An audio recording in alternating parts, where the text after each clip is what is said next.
Então, posso começar? Com a palavra a mestra Fabiana. Muito obrigada, pessoal. Seguinte, gente, eu tava aqui pensando como que eu ia abordar esse assunto, falar de doenças, tratamento e com tudo isso que está acontecendo, meio pandemia, meio o povo das antigas que vinha tratando só com veneno e essas novas técnicas que a gente começa a utilizar, voltar aos antepassados, que é as caudas, sanidade, a limpeza. Então eu comecei a pensar em algo que a gente consiga entender o mundo das doenças, só que aqui no campo a gente consiga tomar a decisão antes que seja tarde demais. Então um exemplo que aconteceu, que a gente fez de caminhar, que era que a Silvana falou lá do pessoal de fazer o xixi na sua área, observar, e quando encontra algo que dá um ponto de interrogação, pega aquela informação e vai para o laboratório, a gente está trabalhando na sanidade. E aí, com isso, a gente consegue ter dados e juntar e fazer uma agricultura que ela realmente vai para o orgânico, para o controle biológico, para a sustentabilidade. Ontem eu vi que o pessoal postou lá no grupo, né, dessas questões, assim, que a questão do MST, a gente está aí no Brasil com a questão do arroz, né, que está um absurdo do preço.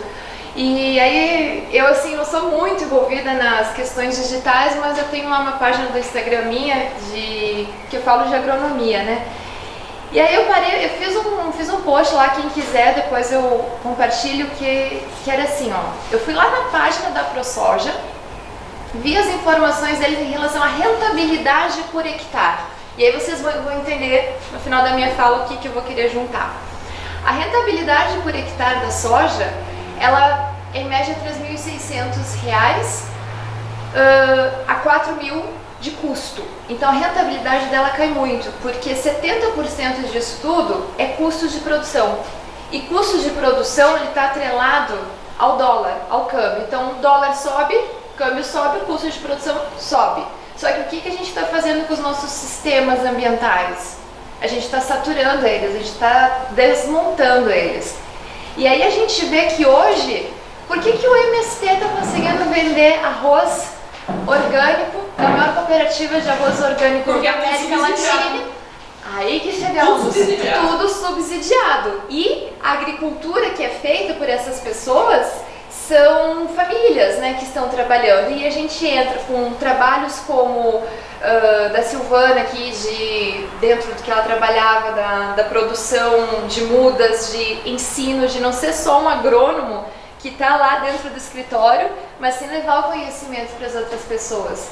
E aí nisso tudo, o que a gente compara? Teve agora um estudo do WWF Brasil que falou que a agrofloresta, ela já tem uma rentabilidade de R$ 4.000 por hectare. E aí, agora que vem a questão que eu queria fechar com a nossa área aqui do manejo da videira, que às vezes a gente acha que a agricultura, para ela dar dinheiro, ela tem que ser em grandes áreas e a custos ambientais. E tudo que a gente está vendo hoje, até agora no nosso curso, o que a gente está vendo? Manejar o solo, manejar corretamente a planta dentro das etapas, das fases de desenvolvimento dela, sanidade. Tudo isso vai levar vocês, independente de ter 1 hectare ou ter 10 hectares, a uma rentabilidade. E no final das contas, eu vejo, assim como pessoa que trabalha no campo direto com o agricultor, que o que a gente quer como produtor e como eu me vejo como profissional. É que vocês que estão aqui no campo produzam, consigam sustentar as suas famílias, realizar seus sonhos, só que sem ter peso ambiental nisso. E hoje a gente consegue.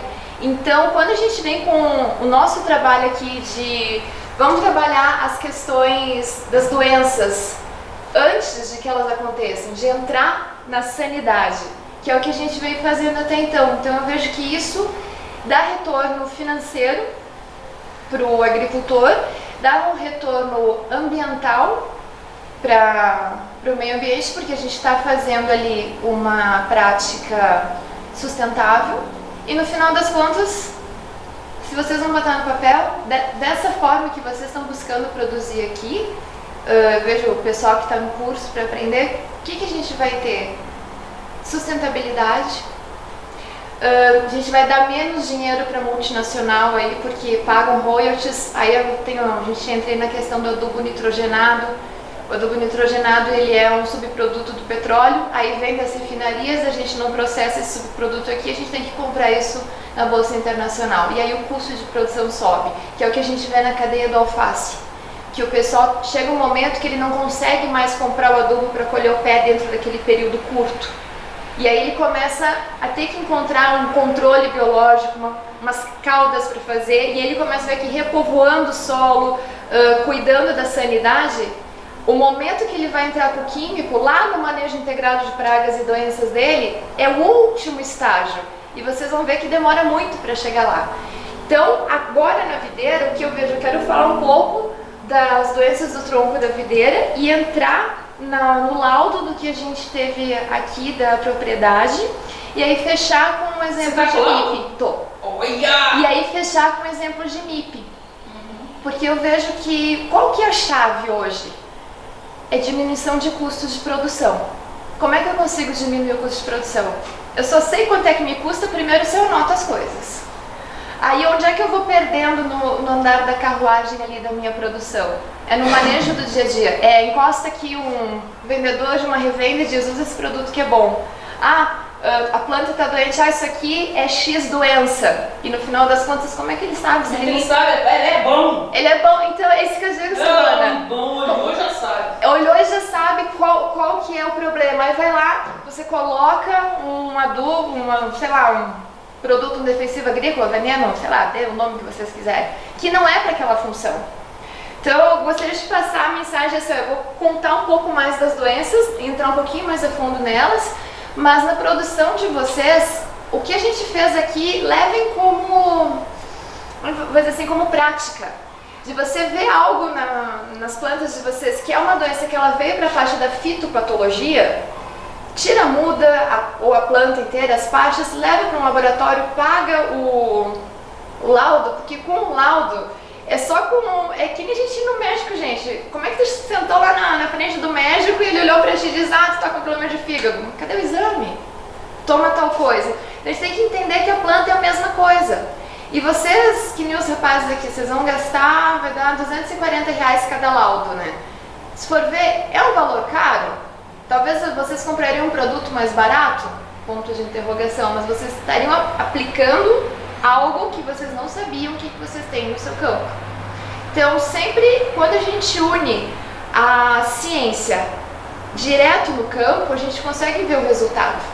Acho que é nesse caminho que segue, né, Silvana? Acho que aí que a gente vem da diminuição de custos de produção e vocês realmente terem certeza do que vai acontecer. Só queria acrescentar mais uma palavra. Claro. Assim, você fala assim, manejo sustentável, né? Eu gosto muito dessa palavra aqui, manejo racional. Gostei. Entendeu? Vou adicionar. Porque o racional, não é que você é biológico, que é orgânico, que é biodinâmico, que é convencional. É racional. E é racional, e é uma atitude racional, você obedecer ao meio ambiente, né? Não agredir o meio ambiente, senão isso vai voltar contra você mesmo, né? Isso mesmo. Gostei dessa. Eu vou começar a usar essa frase manejo racional. Manejo racional. A gente usa muito isso, é que eu fiz outras produção integrada, né? Eu participei da produção integrada do morango, do caqui, da temoia. Então, a gente não fala manejo orgânico, fala manejo racional. Isso. E é racional você controlar a erosão, quebrar vento, monitorar a qualidade da água, isso é racional. Não usar agrotóxico em demasia, obedecer período de carência, aumentar a biodiversidade, isso é racional. Você, Silvana. Peixe usa esse termo também, não? Nossa, eu gostei. Isso aí vem muito da linguagem do manejo, da produção integrada de frutas. Que a gente tem que trazer para todas as cadeias, né? Eu vejo isso na... Porque a produção integrada de frutas, um objetivo era você ter a ISO 14.000? ISO 14.000, que é para exportação. Uhum.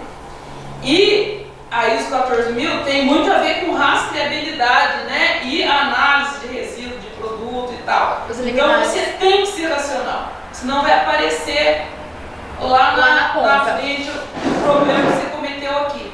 Isso. Inclusive resíduo de biológico. Entendeu?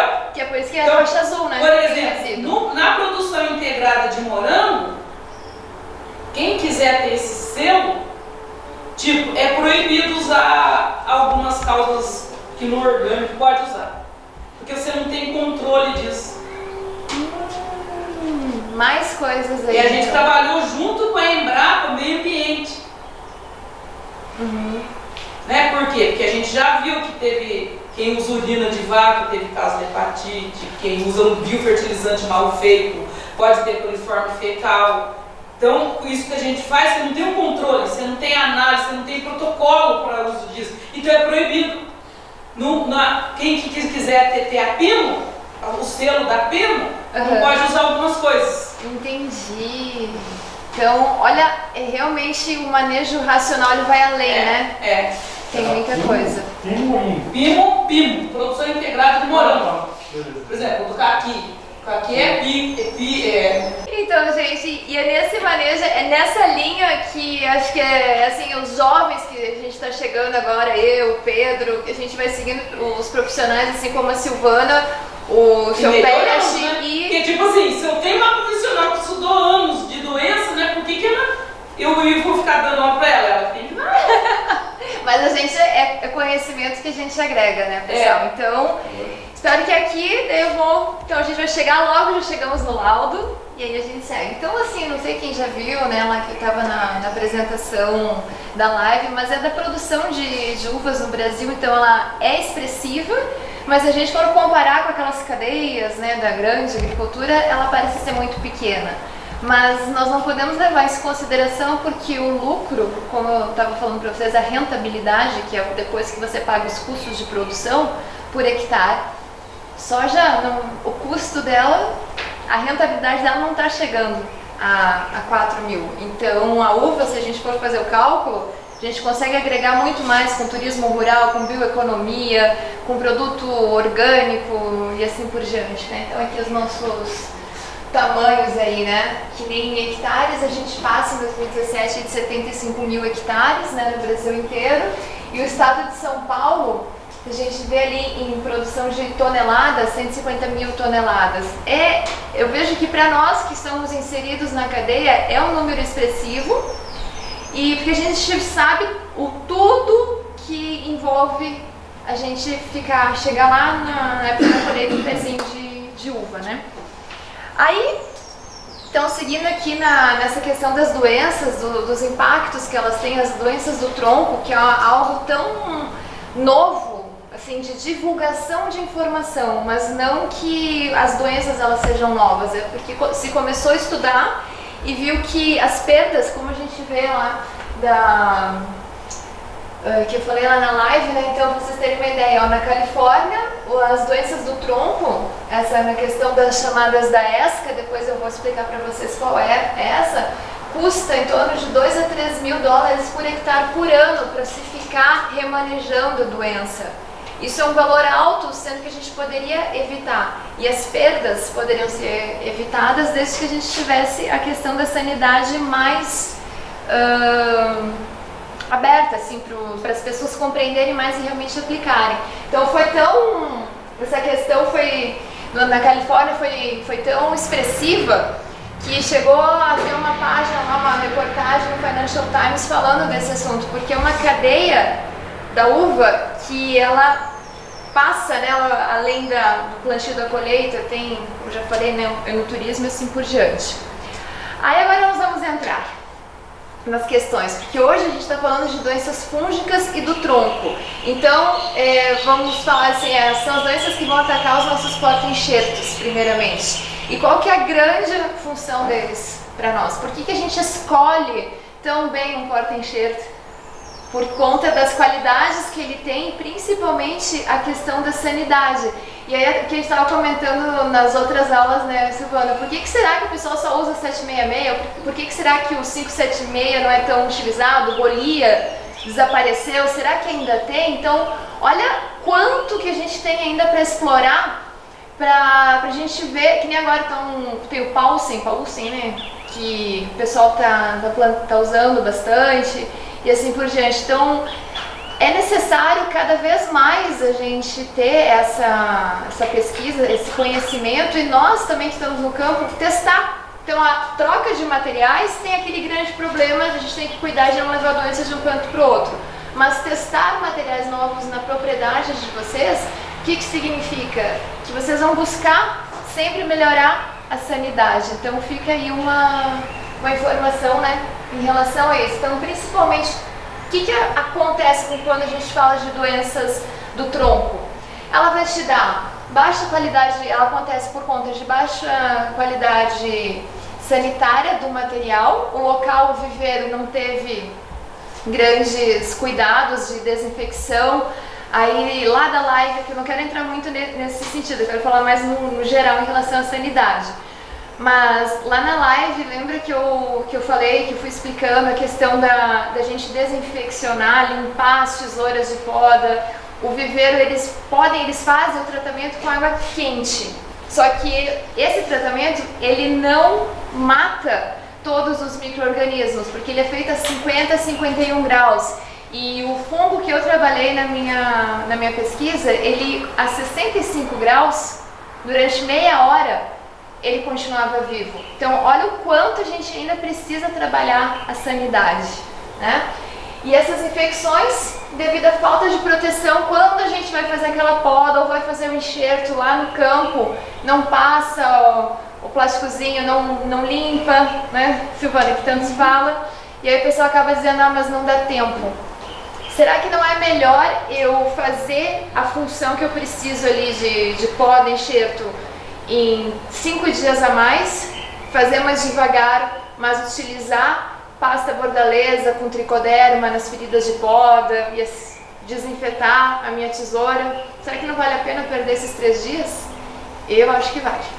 Né? Que não seria perder, reorganizar o trabalho. Depois vai dar problema na muda, o cara vai devolver, vai reclamar, vai gastar mais tempo. Vai gastar mais tempo. Então, é aquela coisa, eu tô com pressa, eu tô com o serviço atrasado, mas vai atrasar bem mais. Vai atrasar bem mais, vocês entenderam. Que nem quando a gente tirou as amostras, né, que eu levei pro laboratório, eu vi a ansiedade de vocês em saber, nossa, mas o que aconteceu? Se calma, a gente fez o certo quando a gente não sabe, que é arrancar a muda, punhadão de cal virgem, calcário, que seja nas paredes, no fundo, fecha, e ali a gente radicou aquele foco, porque a gente ainda está com ponto de interrogação. E aí vai para o laboratório. Aí agora a gente tem que trabalhar a nossa ansiedade, porque fungos de doença do tronco da videira, eles demoram para crescer, eles são lentos. Então, assim, a gente precisa de mais ou menos, que nem a Salmonella Clamidóspora, é 21 dias para eu ter certeza que ela cresceu e que é ela, para conseguir identificar. Depois que eu isolei o material que chegou no laboratório. Então demora. E aí nós, às vezes, queremos tratar agora. E aí acaba, por pressão da revenda, por pressão de quem está vendendo produto químico, a gente acaba aplicando algo naquele momento, que não seria o ideal. Então o ideal é sempre isso, medidas sanitárias e levar o material para o laboratório. Esperou, saiu o resultado do laboratório, procura o profissional que te atendeu no campo e vão fazer a leitura do que foi, o que saiu naquele laudo e como que a gente segue. Aí aqui a gente está fazendo a agricultura, o manejo racional, né? Então vamos seguindo. Então aqui, ó, para vocês terem uma ideia, a de Petri, que eu já estava falando no meu trabalho, as cultivares híbridas, 46% delas são predispostas a ter. Quando a gente fala em cultivar europeia, 22% e as americanas, 14% de probabilidade de incidência. Por que a híbrida não é sujeita? Eu acho que é por conta de ela ser um híbrido. Quando a gente tem as cultivares que são ou só europeia ou só americana, elas são naturais, vamos dizer assim. Então, as que foram ficando, elas são as mais resistentes, né? É que nem eu não pego gripe e o outro pega. É a história do crioulo que eu falei, lembra? Isso. O crioulo é mais resistente de tudo, aí depois as cultivares, aí os híbridos menos e os transgênicos bem menos. Bem menos. Que é a cultivar tá depois do crioulo, né? As cultivares puras são mais resistentes que o híbrido.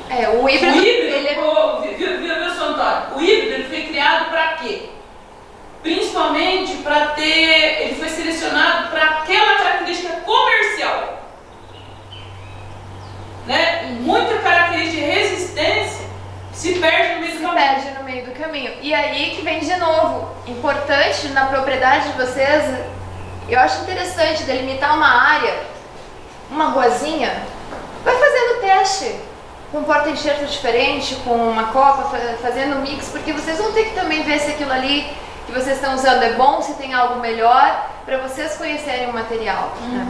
E aí quando a gente entra aqui ó, nas doenças do tronco, então a que a gente chama a Grape Trunk Disease, tem tudo, assim ó, tem todo o país, tá? Ela te dá perda econômica significativa. O que ela te dá de dano? Lembra quando a gente estava coletando as plantas aqui na produção aqui de vocês? Aí o que acontece? Petri, por exemplo, você não vai perder a sua produção de cara, só que com o passar do tempo ela vai te custando tanto, porque o pé que poderia te dar 8 quilos, ele vai te dar 3. Aí vai ter aquele que está na não, que não tá conseguindo se desenvolver. E você acha que naquele momento faltou água, ou então botou pouco adubo, e você vai cuidando. Com aquilo, né? Isso, você vai gastando dinheiro com aquilo e vai cuidando. Só que aquilo ali não é rentável, então não é o popular, não é melhor eu tirar o mal com a raiz? Deu sintoma, pega a muda, manda pro laboratório e espera sair o resultado, né? Então a gente não tem conhecimento dessa importância e a gravidade, né, que tem da maioria dos os produtores e os técnicos não sabem, né, que é muito, se difundiu há pouco tempo esse tipo de informação. E aí tem a questão, né, de maior importância de outras doenças, que a gente acaba deixando em segundo plano, e aí quando a gente detecta que tem, a gente quer um controle que ele seja fácil, né, e a gente consegue entrar nisso via sanidade, manejo sanitário. Aí aqui só para vocês terem uma ideia, né? Minhas americanas, aí a gente tem aqui fusariose, doenças de Petri, eutipiose, podridão descendente, a gente chega aqui a mais de 27%. Ficou ruim a minha Coca-Cola aí da tabelinha. Mas aqui a gente só está falando em doenças que atacam o tronco, lá o porta-enxerto. Então o declínio, que é o que está aqui, ó, podridão descendente ou declínio, sempre ó, ele está atacando mais só nas híbridas, que a Petri é que mais ataca. Ela dá mais nas híbridas do que nas outras. Mas independente de ser doença de Petri, ser declínio, ser ESCA, todas elas, a gente não precisa entender como cada uma qual é o micro-organismo, mas se a gente tiver a sanidade antes disso acontecer, e quando tem um problema, pega aquela informação e manda para o laboratório, a gente já dá um pulo na frente das doenças. Então aqui, ó, o declínio da videira, que seria assim, o declínio vai levar à morte, que ela começa, não se desenvolve, as folhas ficam aquela aparência de necrótica, folha tigre que fala, e assim por diante. Olha todas as doenças que a gente tem ali. Fusariose, pé preto, escoriose, eutipiose, complexo de ESCA e morte ou podridão descendente. Então é muita coisa. E aí essas doenças, por exemplo, a eutipiose, ela te dá o quê? Baixo vigor, brotações que são pouco desenvolvidas. A gente não viu isso? Que aquela planta que a gente vê lá no campo, que parece que ela não está indo entre nós, que a gente observava fina, né? Morte de ramo. Aí a podridão interna, se a gente arrancar a videira do campo e for lá descascar, a gente só consegue vendo. Aí quando se faz o corte, é transversal que fala para cortar, para poder olhar, né? Transversal, é. Transversal, tem aquele Vzinho, opa, são doenças que estão fazendo, são de traqueia, né? Que fala assim, de onde está subindo e descendo o xilema ali, deixa o local fechado. E aí a planta vai começar a ter a reação disso como nanismo e assim por diante, né? Aqui, ó, os sintomas, por isso a grande importância, ó, sintomas que se confundem com morte ou podridão. Então eu acho que é uma coisa, mas pode ser outra. Então aquele que a Silvana falou, né, os caras chegam aqui, como é que eles chegam? Baixa o olho e diz é tal doença, sem tu ter um laudo. Acho que na atualidade, não, os sintomas vem cá, o cara que fez mestrado, que fez doutorado, que trabalha há 20 anos, não tem certeza. Então, aí o Perezão tem. E aí assim, o povo acredita nesses. O povo acredita nesses. Aí pega nós, assim, que estão começando, que a gente vê que os profissionais que vale a pena a gente seguir, que nem a Silvana, a forma como trabalha, que a gente vê que é assim o caminho, eles acham que a gente está querendo encebar o trabalho. Não tem como, gente. Hoje, século XXI, agricultura 4.0, a gente tem aí cromossomos, a gente vê as doenças através de PCR, não dá mais pra olhar para aquele cara e dizer que ó, passa esse produto que tá bom, que vai funcionar. A gente não sabe. As pessoas escutam o que convém a elas. Se é favorável para ela, se convém a ela, ela vai escutar, não adianta. E outra, se falar que tem um veneninho que cura aquilo, aí eu acho que agora, isso se aí. falar que você tem que preparar o ambiente, melhorar o solo, acabou, comprar muito, aí tá complicado demais, hein? Já porque perdeu tempo, já. o que a gente é? Imediatista. Que tipo de agricultura que ela foi se desenvolvida? Aí eu vejo uma questão muito difícil, se vai na questão da extensão rural. Porque lá na faculdade a gente aprende, só que chega no campo, a extensão ela não chega até vocês, ou ela chega muito deficitária.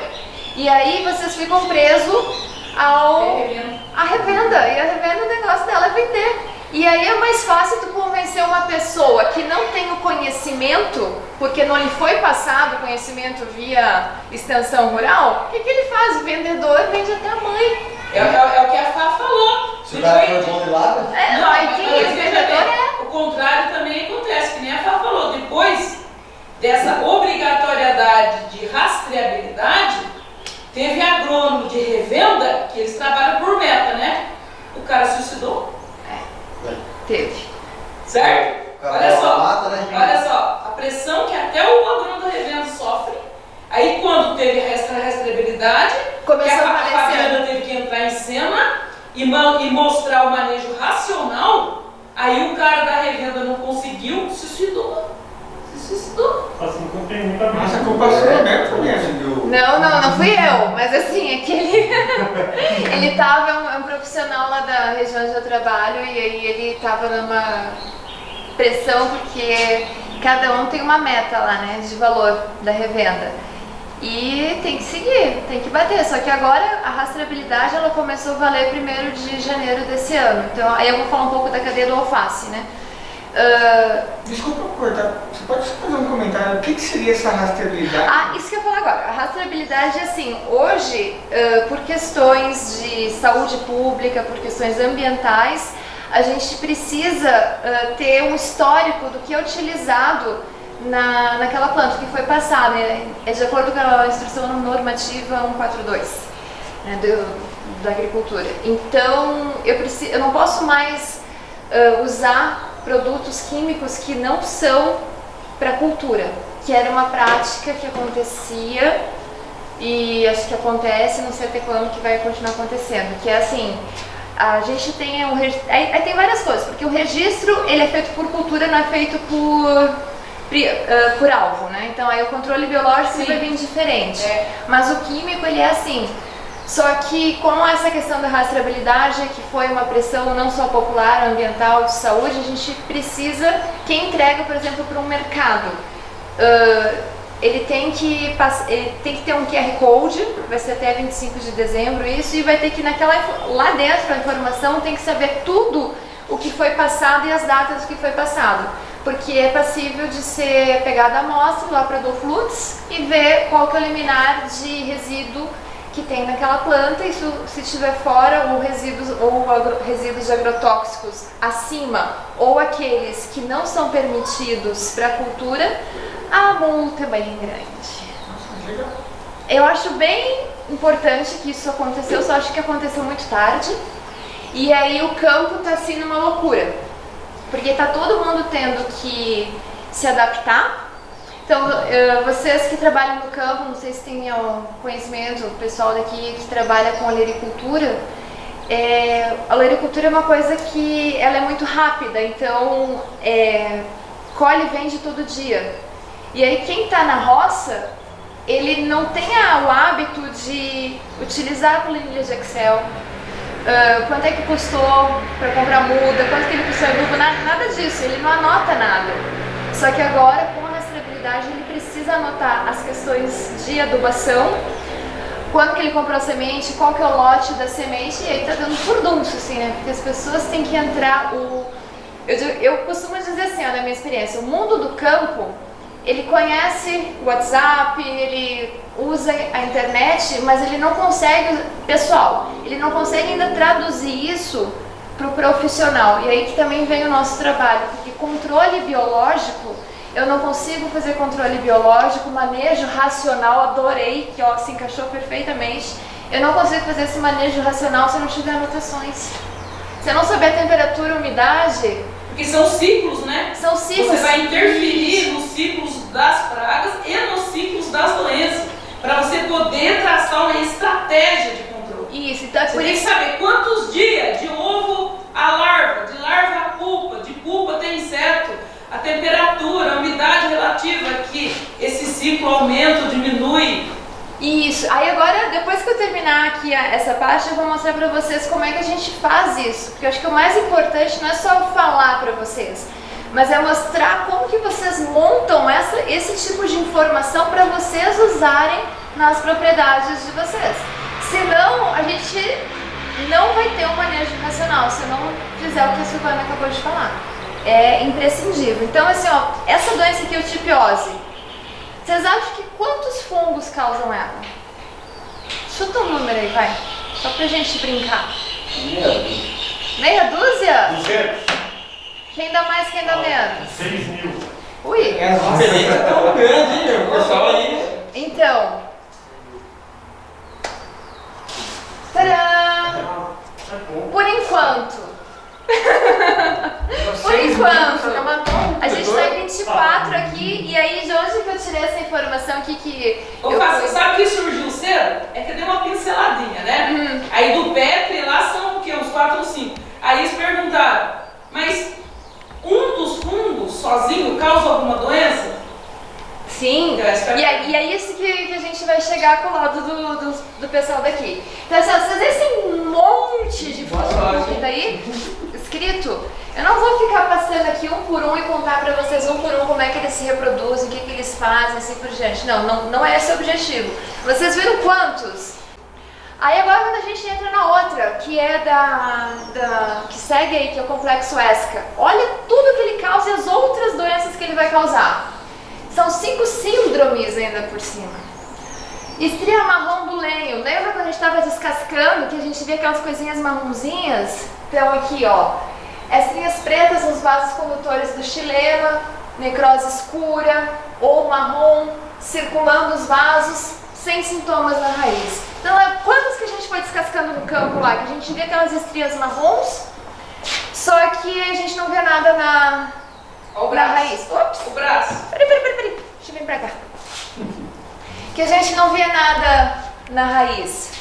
Então, pode ser uma coisa, como pode ser outra, os sintomas se confundem. E quantos micro-organismos causam essas doenças? Aí vamos para Petri. Redução de desenvolvimento da planta, clorose nas folhas, perda de produção, redução de vigor. Tudo isso é perda e a gente fica gastando produto, gastando manejo num pé que não vai me dar 3 quilos por pé, e olha quantos anos eu estou cuidando de algo ruim. Então, se deu problema, laudos de laboratório e já toma uma decisão. ESCA jovem, a gente vai ter manchas nas nervuras, bordas das folhas, estrias, cloróticas, necróticas entremeadas e faixas verdes, né? Aí depois, esca e a esca verdadeira. Apoplexia, morte dos ramos, secamento dos cachos, assim por diante. Então, queda das folhas. O quê? Queda de folhas que saem. Aí, olha aqui. Complexo esca. Apresento para vocês. Aqui são 19 micro-organismos, então 19 fungos. E a gente tem mais 3 que estão aí em estudos. Aí vocês veem, Salmonella chlamydóspora, Salmonella aleophidium, e aí a gente vai. Então, olha quanto micro-organismo. Então, a gente tem tanto Salmonella como Parsimonium, que causa a doença do complexo esca. E aí, Salmonella sozinha, apenas ela, complexo doenças de Petri, olha quanta coisa. Só dos 20 fungos de antes, mais os 19 com mais 13, mais 21 de agora, a gente já está falando em quantos micro-organismos aí, chegando a quase 50. Por enquanto, né? Calma que tem mais. Por enquanto. Aí, agora nós vamos chegar aqui, ó, morte ou podridão descendente. Também conhecida como Botriosfa aérea de Beck e Black Death Arm. Os nomes. Aí aqui, eu gostaria que vocês ficassem lembrando desses sintomas, tá? Ó, necrose nas gemas, atrofiamento do crescimento, internoses curtos. Vocês não estão lembrando de nada? Eu estou lembrando das nossas amostras. Né? Cultivares brancas, o que vai acontecer com elas? As folhas vão ficar amareladas e alaranjadas. As tintas, as folhas vão ficar avermelhadas. Só que eu não posso me deter a um sintoma. Vocês estão vendo que é sempre um conjunto, um complexo de sintomas e de fungos interagindo aí. Morte dos ramos, secamento. Olha quanta coisa. Quantos micro-organismos vocês acham? Só que a gente já passou já deu 60, gente, tranquilo. Só 60 fungos, mais ou menos, que causam 3 tipos apenas de doenças do tronco da videira. Aí aqui a gente vai ter, presta atenção nesse micro-organismo, Neofusicoccus, tá? Que depois a gente vai ver o laudo de vocês. Então aqui, nisso tudo, o que eu vejo? É muito fungo, vocês não concordam comigo que é muito fungo causando muita doença? E que é muita, como é que eles vão falar, audácia do profissional chegar, bater o olho e dizer é tal coisa? Qual que é a mensagem que eu quero passar para vocês? Vocês precisam do profissional para ajudar vocês no campo, a identificar, a fazer uma adubação correta. Deu problema? Laboratório, gente, laudo laboratorial. É só assim que a gente vai ter sanidade na agricultura. E laboratório confiável, né? Porque, por exemplo, lá em Pouso Alegre, que é o cultivo do morango e da batata são fortes, e são 2 cultivos que gastam muito veneno, as revendas têm laboratório de fitopodologia e laboratório de análise de solo. Ai, que sabia? medo, que medo. As revendas grandes lá de Pouso Alegre, as revendas têm laboratórios de fitopatologia e de análise. Daí eles mesmos fazem a análise, eles mesmos já emitem o laudo, eles mesmos já emitem o manejo.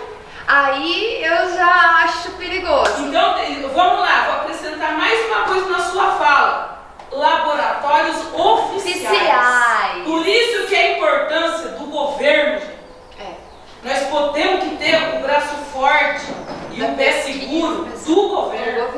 Porque o governo não, tira essa palavra governo. Estado. Porque o governo são 4 anos. O Estado. E aí a gente é circular. Aí a gente vem, nossa, aí a Silvana me deu mais um gancho dessa questão do Estado. Nós temos aqui, no caso, nosso laudo foi do laboratório do Instituto Biológico oficial, faz parte da APTA, né? de um dos 6 institutos, né, da APTA, e o biológico, gente, ele só tem 90 anos. Ele é vanguarda. O governo não, o governo são 4 anos, tá? E pode acabar com o trabalho de século. Aí no Ibirapuera ali?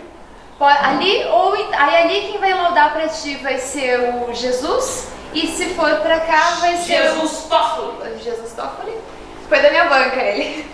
E se não, se for pra Campinas, ele vai ser o César. Mas o Jesus está trabalhando com hortaliça agora. L mais e mais hortaliça. Agora a fruta, aí é ela é a pesquisadora lá, o nome dela? Esqueci o nome dela. Independente, gente, assim, ó, vocês escolhem qual dos dois Mas a é mais uva é fácil. aqui mesmo. É aqui em Campinas. A uva aqui é com o César. É com o César, acho que é mais indicado. Isso, Porque vocês vão ver como que ele faz o laudo dele, e agora, com essa conversa que a gente teve sobre os micro-organismos, sobre as doenças do tronco, olha como a gente pega... Takahashi lá, como é que é? O sobrenome dela é Takahashi. Mariana, falando assim de forma leiga, a gente está falando muito Sim. em biológicos, micro-organismos eficazes, a gente estava falando daquela questão de doutrinar, os benéficos doutrinar. Vai chegar isso também no tronco ou esses fungos são diferenciados? Para a gente dar uma acrescentada a mais. De novo, peraí. Não, a gente está falando muito... De controle biológico. Isso. Sim, então, o controle aqui eu vou falar, agora nós vamos ver o laudo, e aí a gente vai entrar na questão dos micro-organismos de controle biológico. Que essas doenças, o que a gente fez é o certo, era arrancar e tirar. Agora, quando eu tenho um laudo, eu tenho um produto de controle biológico, um micro-organismo que eu vou utilizar para sanar essa minha dúvida, esse meu problema, quer dizer, porque ele vai trabalhar como um fungo fitopatogênico contra doenças da planta. Aí tem só para falar o nome da aqui. pesquisadora aqui de São Paulo, que mexe com fruta, é Josiane. Não A Josiane Takahashi. Esses fungos que você apresentou, eles têm que estar no bonito aí. Não precisam ser todos. Não todos, mas uma maioria. Um precisa, é o suficiente para te dar o sintoma. Sim. Agora me diz uma coisa, esses fungos, só para mim tentar entender isso aí, eles estão presentes na nossa biodiversidade, no nosso solo. Depende. Esses de doenças do tronco, eles não estão presentes na biodiversidade espalhados por aí. Eles vieram com o teu material. Eles estão porque para eles estarem vivos, eles tinham que estar ali no teu material. Ou então, aí a gente não pode afirmar nem que sim, nem que não. Eles têm um período de resistência, tá? Ele tem uma estrutura de resistência que ele fica ali latente, paradinho no ambiente. E quando chegar um momento oportuno, ele vai atacar. Então, a gente dizer que ele está no ambiente ou que ele não está, só se a gente fizer a análise. Mas ele veio com a tua planta, com o material. Nesse caso, porque a gente isolou de dentro do material. E aí, por meio de laudo oficial, eu digo, veio no teu material. Então, aqui que tem a importância, gente. A gente só consegue tomar a decisão quando a gente sabe qual é o nosso problema. Senão a gente fica que nem barata tonta andando de um lado para o outro. Vocês viram? Não é preocupante? A gente falou e eu mostrei mais de 60 fungos que causam doenças.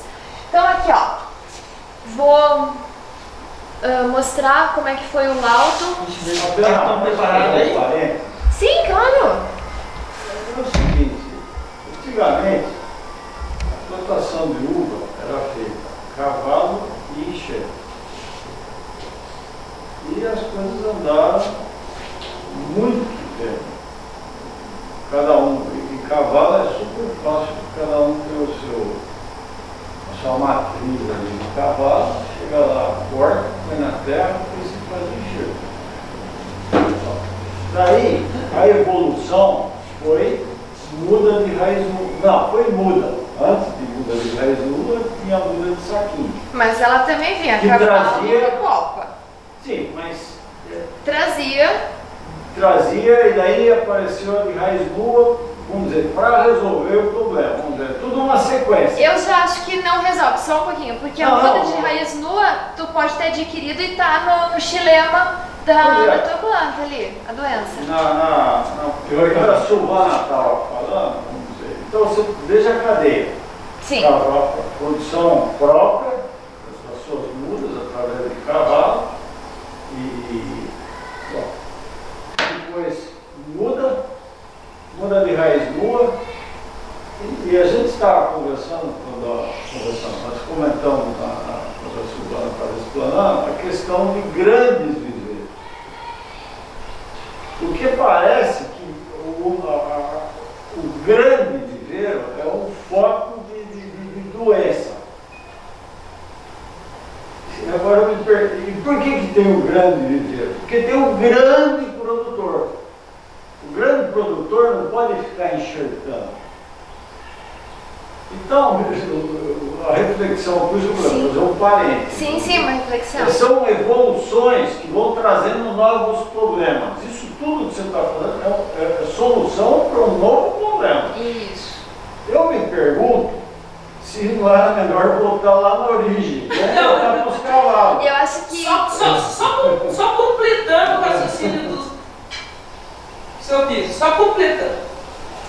Essas doenças, sim, tem isso que o senhor falou, mas paralelamente a essa sequência durante os anos, veja bem, essas doenças aí, a maioria delas são doenças cumulativas. Por isso que tem a limpeza de material, que também é feita pelo governo. Ou pode ser um particular. Mas por enquanto, que eu saiba, esses materiais, qualquer material de propagação vegetativa, com os anos, vão se acumulando doenças nesses tecidos. E com os anos, pode ser até décadas, essas doenças vão sendo cada vez piores. Eu falo, antigamente, a quantidade de doença que existia nesses tecidos, dos tecidos antigos, eram bem menores que a de hoje. Então, aconteceu isso sim, mas, independente do tipo de produção de muda, essas doenças foram acumulando, tanto nos tecidos das plantas, como nos ambientes também. E também a gente começa a ver que são todos esses fungos e todos esses micro-organismos por conta das novas ferramentas que a gente tem Por exemplo, identificado. no material dos citros, né, que a gente trabalha muito com citros, de tempos em tempos é obrigado por lei a matriz de citro, por exemplo, do viveiro tem uma matriz. A validade dela é 5 anos.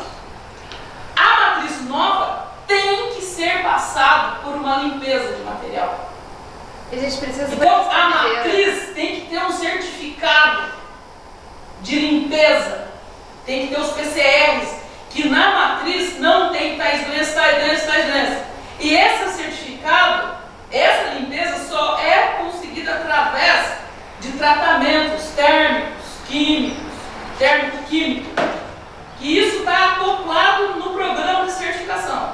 E a gente precisa da nossa cadeia. Assim, eu tenho que ter a minha matriz, ter uma validade. São 5 anos só.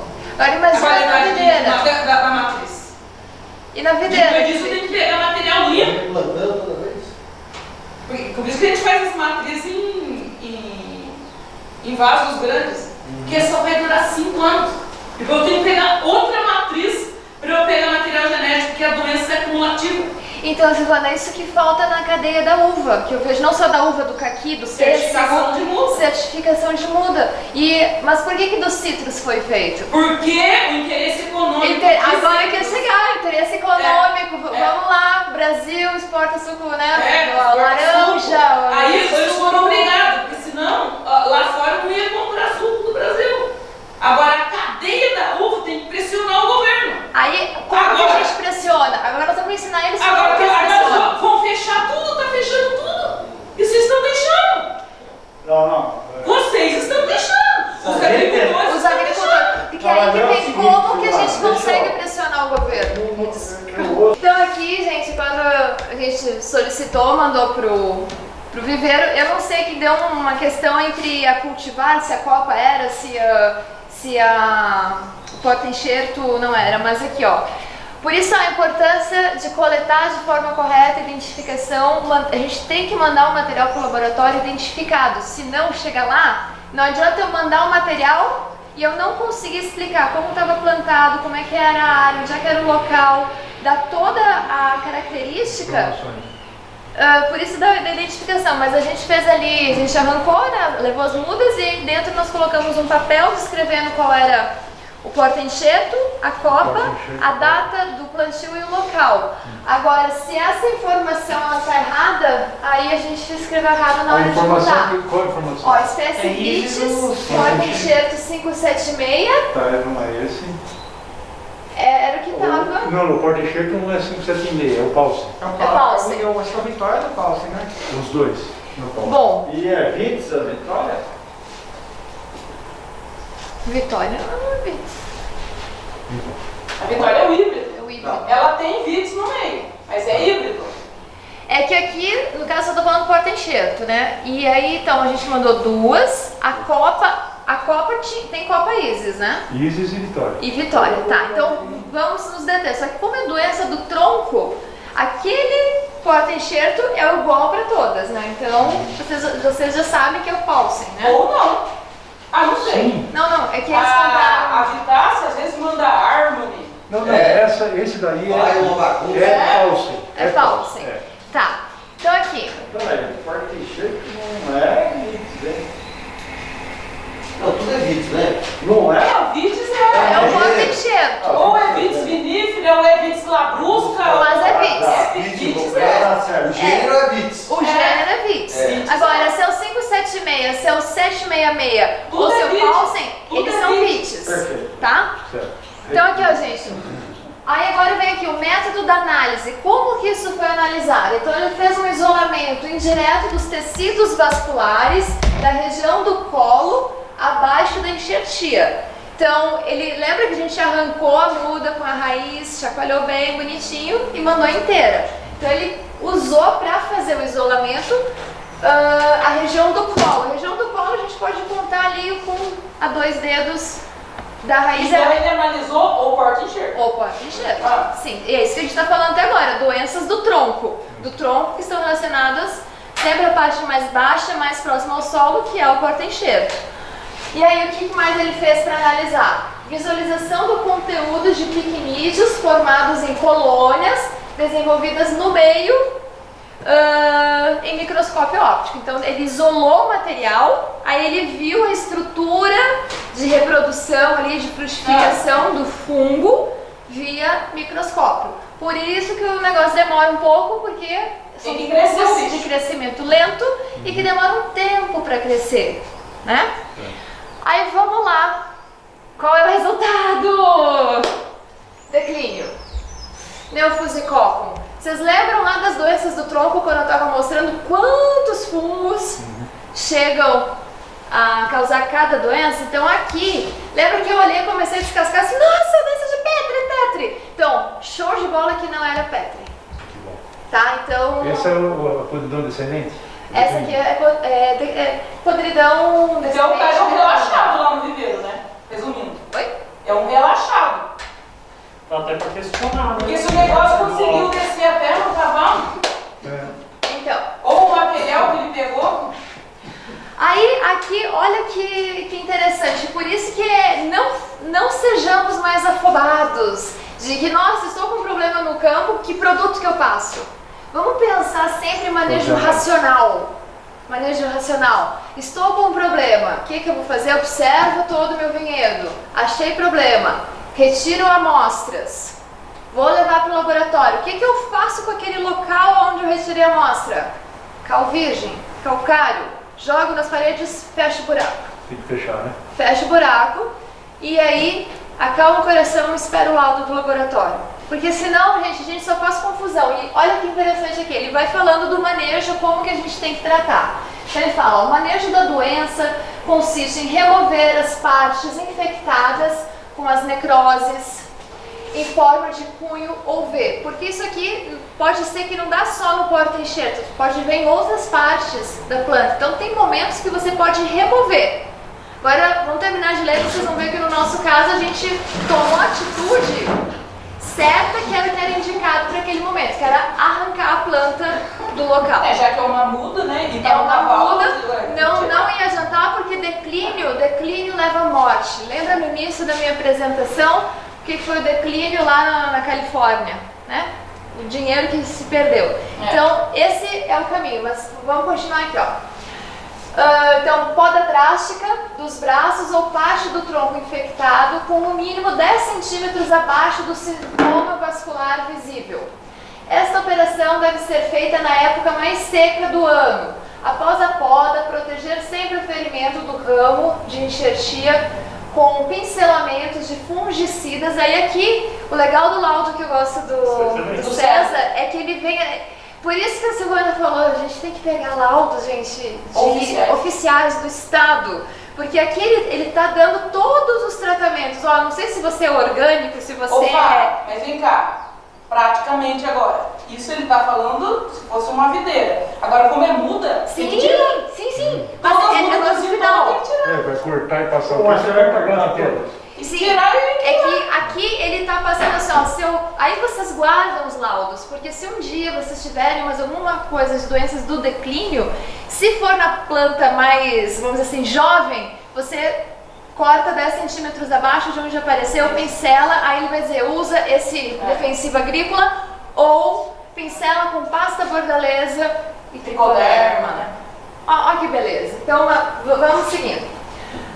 Fungicida tebuconazol ou tilfanato metílico misturado com tinta látex ou outro material que tenha ação aderente, gama-xantomonas, por exemplo.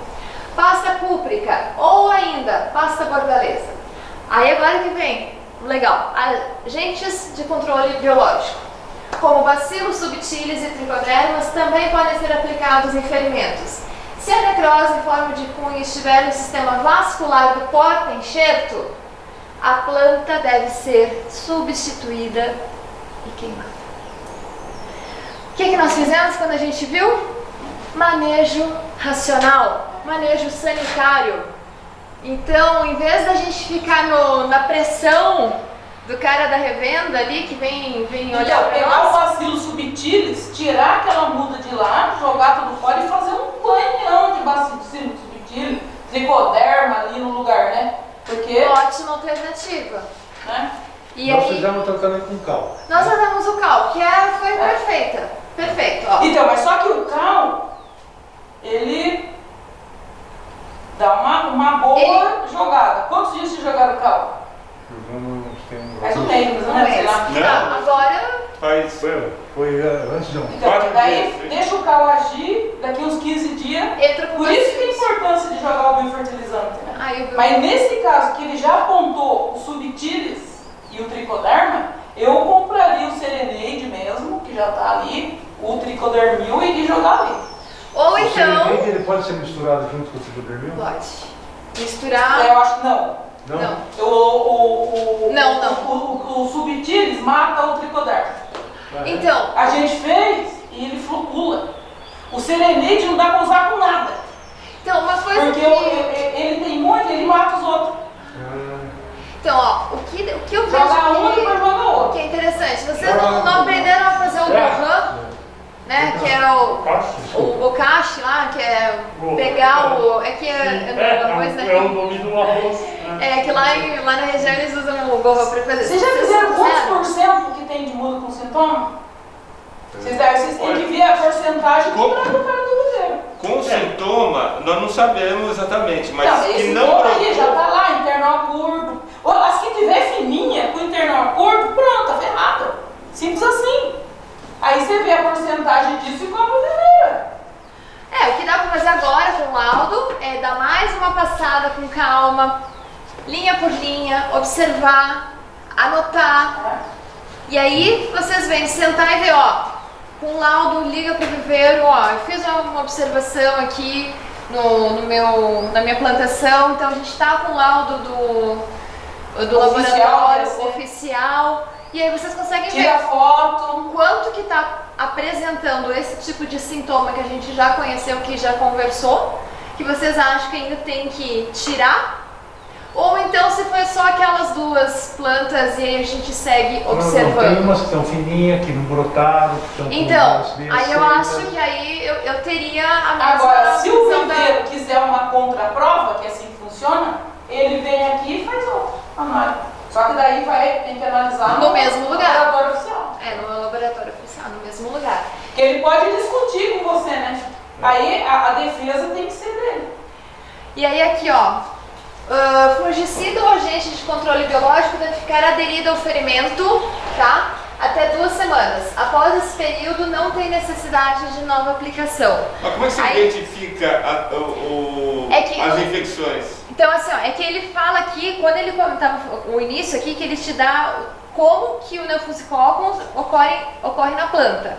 Né? Então, se vocês verem mais informações dessas questões ali do veio do cunho, quando a gente faz a poda, tu só consegue... Primeiro tu observa, se tá fina, não brotou, entre nó curto. Lembra que a gente olhava e dizia, eu acho que essa aqui tá estranha. A gente arrancava ela, a gente tá falando de porta-enxerto, né, Você está gente? falando do método de análise, não é? Então, o nosso aqui, para você saber se tem mais ou não, a gente tá com Por exemplo. lenha no solo. Então, eu vou ter que arrancar, dar aquela cavocada e dizer, opa, essa aqui também tá.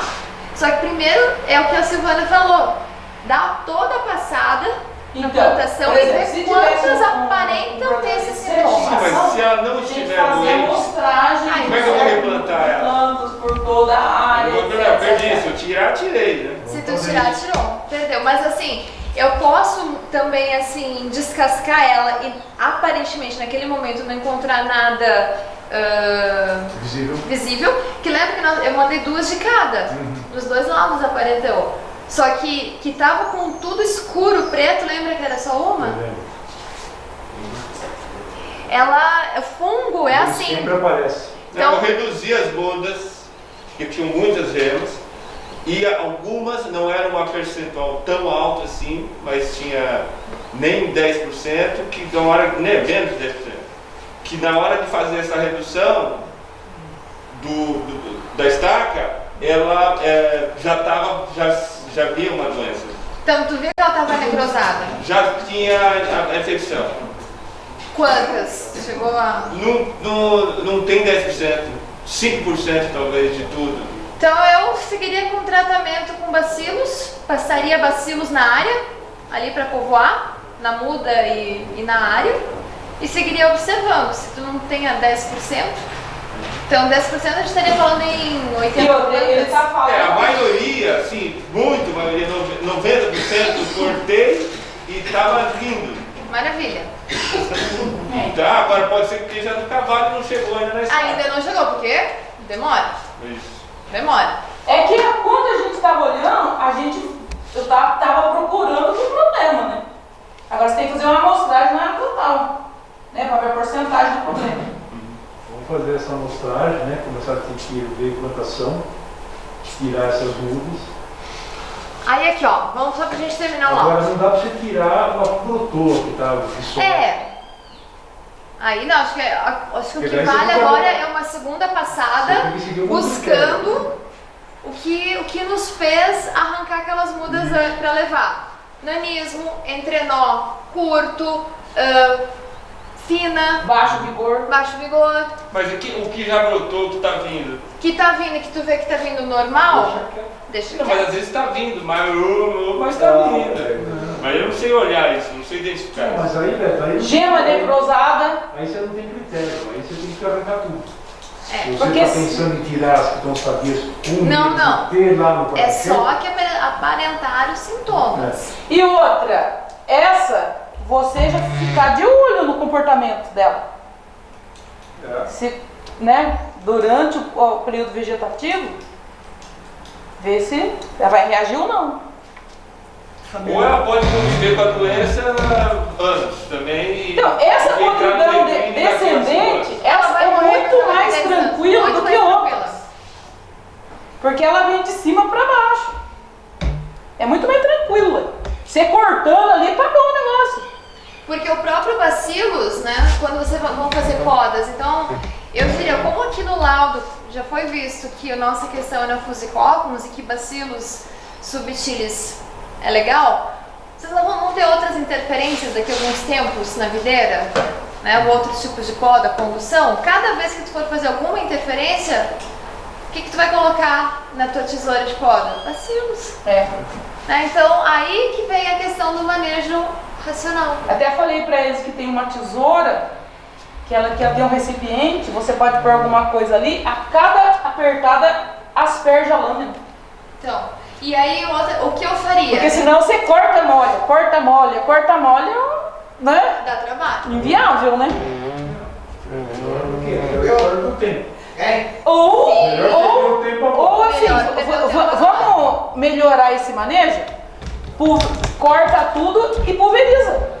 Depois que fazer a poda, pulveriza. Bacilos subtilis. À noite, poda à tarde, poda do dia inteiro e à noite pulveriza. Eu tenho uma tesoura boa. Tem? Uma tesoura de 40 anos. Lavou quantas vezes? E vai sem banho. E vai sem problema. Então aqui, gente, o legal, olha a importância da gente ter um laudo oficial e bem laudado. Inclusive ele trouxe um material agora, olha, era muito parecido com o Petri, porque se você for ver o padrão da podridão descendente, é bem diferente do Petri. Tá todo ali, circundando ali, sabe? Agora, no novo material? Ele pegou um material ali que tava ali muito parecidão com o Petri, muito mesmo. Vamos mandar pro laboratório essas também? Porque tem algumas desse estado, a gente pode tirar, para tirar já levar para Porque assim, gente, xilema, como é que vai subir nutriente? Como é que vai descer floema se o esquema tá todo... não tá respirando? Como é que faz?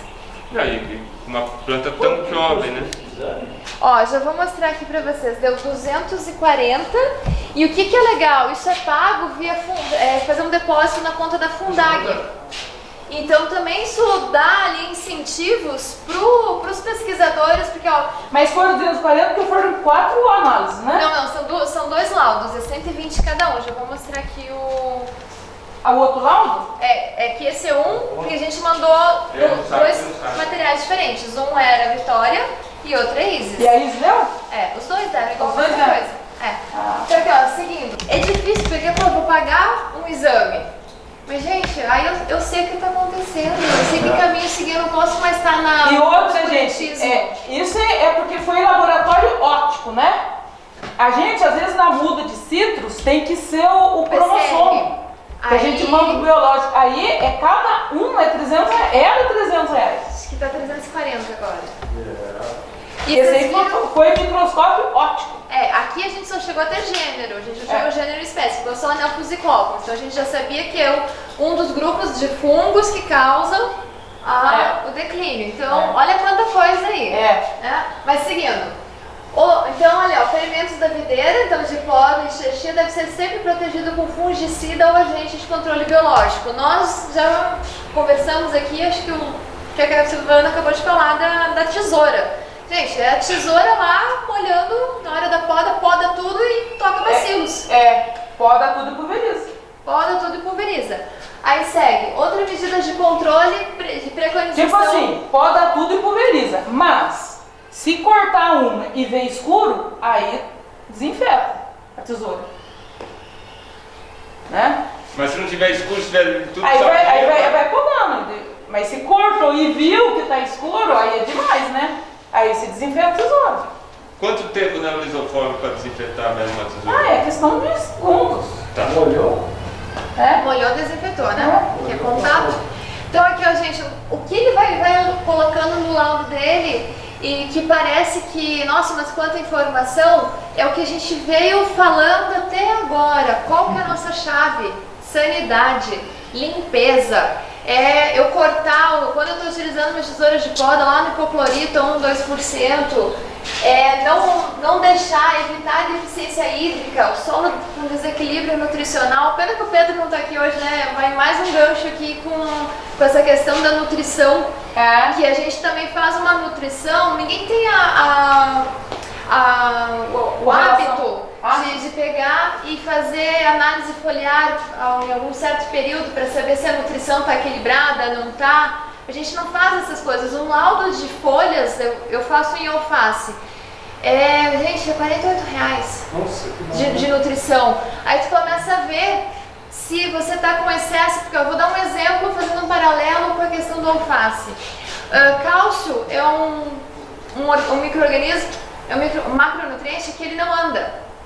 E aí tem uma doença que chama tip burn, que é a queima das bordas da alface, mas é porque o cálcio não está disponível na quantidade, porque o cálcio é responsável por dar enrijecimento à parede celular. E aí começa a tocar fungicida, porque aí não ficou protegido o tecido, começa a dar outros insetos, inseto e fungo, e aí tu começa a tratar por uma doença com fungicida que, se você tivesse tratado a tua causa, que era o equilíbrio na nutrição, estava resolvido. Então, essas informações que estão aqui, que ele diz assim, cuidar da questão hídrica, preparar, vocês fizeram, né, uma preparação muito boa aí com plantio, né, de plantas de adubação verde e assim por diante. E aí aqui ele fala, a única coisa para evitar plantas como mangueira, cacaueira, seringueira, abacateiro, citros, coqueiro, mandioca, roseira, próximo do vinhedo. Apesar que a roseira tem gente que usa... mandioca por causa de quê? O que tem a mandioca? Doença. É que é fusônio? Deve ser fusônio. Roseira? E a roseira, o que o pessoal usa como indicativo? Porque o ácaro pega primeiro na roseira. Doenças também. E doenças, né? A roseira é mais fraca do que a uva. Isso aí é bobeira, porque tem que ser um certo tipo de roseira que seja o mais sensível. Mais fraca. Isso eu saí plantando roseira lá, é besteira. Não, tem umas roseiras que são fortes. Não. Eu filmei uma roseira ontem. Não, peraí, evitar Tava ter essas cheio daquelas plantas, né? amenizas da porra, mas ponta a ponta. Já estava querendo. Então, peraí, agora o segundo laudo. Peraí, gente, então vamos organizar aqui. Peraí. Já tá esfriando a marmita, hein? Sabia, enquanto você procura aí, pegando uma conversa do seu Antônio, essa muda foi de um viveiro credenciado da Embrapa, se eu não me engano, ou não? Eu não sei. Foi? Tem que ser, porque se ela tá vendendo a A Vitória... gente teve uma live esses dias com o Daniel lá, só falando sobre isso, do viveiro da Embrapa, para ver que o resto é lixo. E aí, como que a gente Ô, Toquinho, esse negócio de ser credenciado da Embrapa tem a ver somente com o royalty. Não tem a ver com parte fitossanitária. Ela é credenciado da Embrapa, porque aquele viveiro ganhou uma licitação para comercializar o material genético da Embrapa. Ponto. Não tem a ver com certificação de muda, com manejo de muda, com nada. É apenas a parte genética do royalty. Só isso. Não quer dizer que é credenciado da Embrapa, é que ele está seguindo todas as normas, que vai certificar a live muda. dele, ele falou que tem que seguir todo o beabá, fiscalização em si, o resto é lixo. É que nem o Brasil. Então, tem, mas quem fiscaliza? a gente ainda comentou que na teoria é muito bonito falar, na prática é igual o Santana falou, na prática Então, você chega lá e aí, Todo o Brasil é assim. agora que a gente tem que entrar aqui com a nossa prática, que eu vejo, desculpa eu te segurar tanto esse lado, mas eu queria muito era poder linkar a minha aula de doença com essa questão da apresentação do laudo e como a gente lê o laudo para levar a nossa tomada de decisão.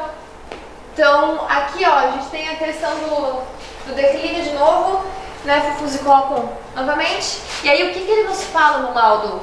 Que o principal micro-organismo de controle biológico para a gente tratar é o Bacillus subtilis.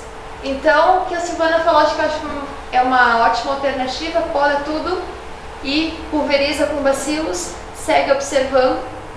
Se mais de 10% tiver o problema, aí eu sou claro, avisaria ao viveiro de onde vocês compraram as não, mudas, eu né? vou avisar de qualquer maneira. Quer porque falar, só saber, quer falar o nome do viveiro aí pra gente brincar, né? Não, eu acho que assim, também não é uma questão da gente punir, né? Não, a gente tem várias reclamações, várias. Tem que compreender que, assim, que nem foi o meu trabalho que depois tu até comentou, né, que teve um pesquisador que lá assistiu a minha live. No início eu estava até com um pouco de medo, porque a gente começa assim, a ver, tem pessoas que pesquisam tanto a vida inteira, tem mais que a minha idade de pesquisa nessa área, só que onde é que está a nossa chave? É na sanidade, e essa sanidade, o próprio viveiro com as questões tecnológicas do momento não consegue fornecer. Ou então não se adaptou, não botou a qualidade dentro do processo dele.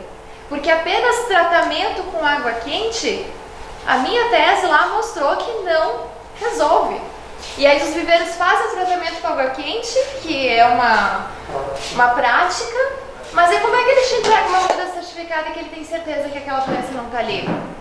Porque é só tendo sanidade, tendo material correto, sem doença, é que o agricultor vai ter a possibilidade de ter um bom manejo e não lidar com esses sistemas de doenças, né? Não, mas Eu achei que eu podia crescer um pouquinho mais. Não. Gente,